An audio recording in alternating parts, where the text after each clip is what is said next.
one, go!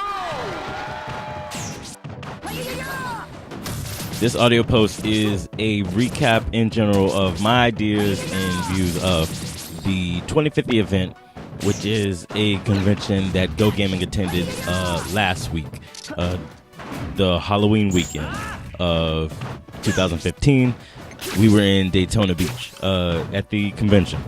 Before I get into it, this is an unscripted, unwritten, spur-of-the-moment review of the event. I'm going to review everything I can remember as well as I can remember. I have a few things in front of me to help me remember what all I did, where all I went, who all I interacted with, but there's no script, there's nothing written for me to read from. So, without further ado, let's begin.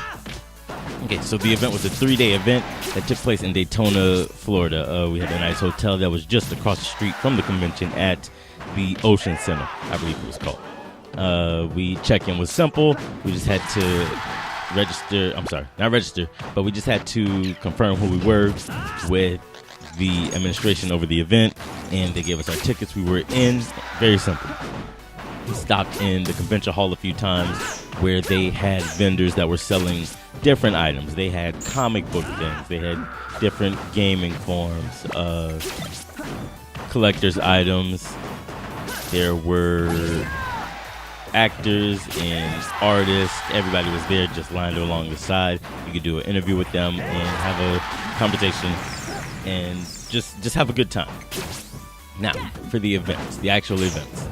There was a schedule on the 2050 website where you could basically pre-plan your day weeks before you even attended the site.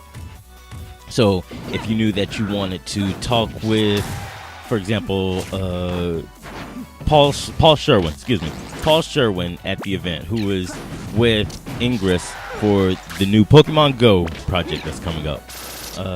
You know that you had to either be there Friday or Sunday to talk with them because it was on the website. When we got there, however, things changed a little bit. They actually had a book that cost $3. You can buy the book, and it will tell you where all the events were supposed to be now. They were different. For example, gaming. There were gaming sessions all throughout the weekend. So if you weren't there for competitions, you could also just go there and hang out and play games with people who also like games. So on the website it said 104. It said room 104, which is on the first floor. As soon as you walk in, it's on the left side. In the book, however, it mentioned that it was in 203, which is on the second floor on the right side, a little bit down the ways once you get on the second floor. So that was a little bit of an issue. However, when you go to 203, there was nothing in there.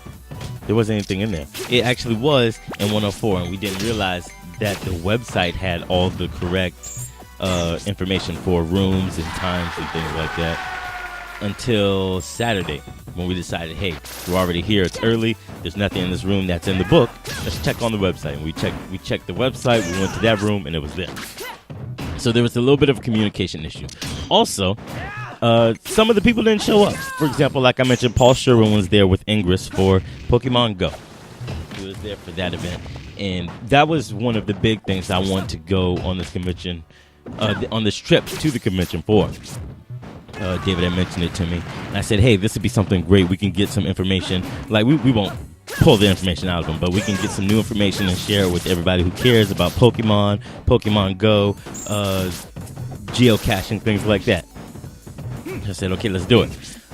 Paul Sherwin actually didn't show up. If you check the channel, there was no footage that we got and posted that involved Pokemon Go. That's because he never showed up to either of the events that were, either of the scheduled appearances and panels that were on Friday and Sunday. He didn't show up. So that's not on the convention's fault. I'm sorry. Him not showing up is not the convention's fault. However, there was no communication at all between the convention and guests. Both times, there were at least 20 people that showed up that were interested in learning about Pokemon Go. Not counting, like, parents and stuff, because there were a few kids there. Not counting parents or people that were just there as transportation for someone who did care. There were about 20 people who were in attendance, interested in learning about Pokemon Go both times. That's not their fault, but there was no communication between whoever was over the 2050 event and guests. I tried to follow everybody on social media, not just 2050, but also any vendors or any companies that had a part in the event. So just so I could stay up to date on everything that might have changed information-wise. There was actually, I don't remember seeing a single thing from 2050's Twitter account or Facebook the whole weekend until things were over when we were getting back home. Then I started seeing retweets and reposts, things like that. So communication was a big problem over the weekend. But let's see. Let's talk about games. They had a wide range of games. They had the main tournaments were Call of Duty and Halo 5, which had just come out. This was actually thrown. Those two tournaments were thrown by Iron Gaming. They were over that completely. Call of Duty went well. I saw a lot of Call of Duty being played, a lot of epic plays being made, killer headshots and everything. Halo 5, however, there was a lot of internet issues in the building. As you know, Halo 5 requires that you play online multiplayer. There's no split screen and there's no LAN networking. So if you're playing multiplayer, you have to play online against someone else with their own system, their own TV, all typical setup. You know, that's an issue. That's an issue, which I'll discuss on another video. That's an issue for Microsoft, because if there's an instance where you don't have access to the internet or the internet just stops, you can't play multiplayer. And if multiplayer is what you're interested in, you can't play that game. And that's more or less what happened this weekend. They played, let's see, they were playing Friday, Saturday, and Sunday. I saw them play Friday, Saturday, and Sunday. And on Friday and Saturday, I can confirm that they had internet issues throughout the whole building. There was a point in time where the internet just went down, and that meant that no one in the tournament could play. They were all sitting at the connection error or connection issue screen for a while.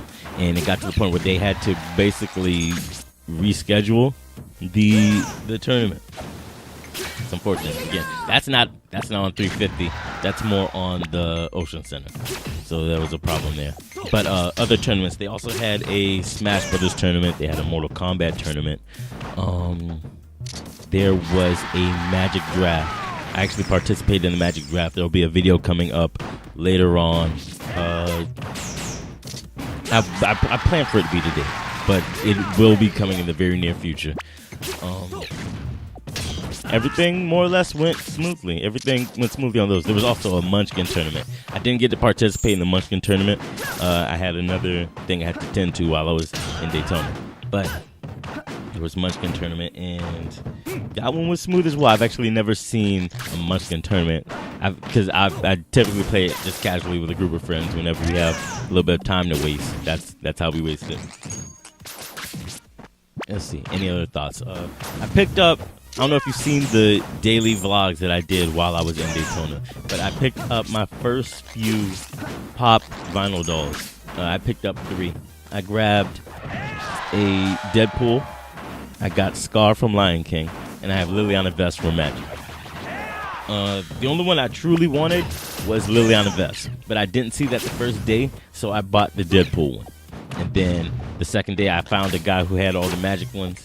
But the only one that he had that I wanted was Liliana, and he mentioned that it was $12, or I can get 2 for $20. So I went ahead and got the Scar one as well.